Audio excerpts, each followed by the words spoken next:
बचपनदेखि नै मलाई चाहिँ गाउँघरमा चाहिँ दुखीहरूको सेवा गर्न मेरो चाहिँ मलाई मन लाग्छ र मेरो अभिरुचि त्यही हो।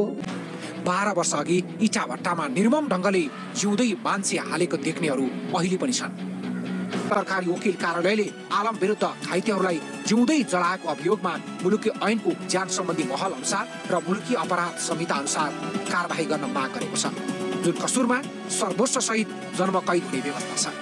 24 जनालाई इटा भट्टामा जिउँदै लगेर भित्र हालेर डराउनेहरू मिले मतोमा जोगाइकन मन्त्री बनाएर हिँडाइन्थ्यो।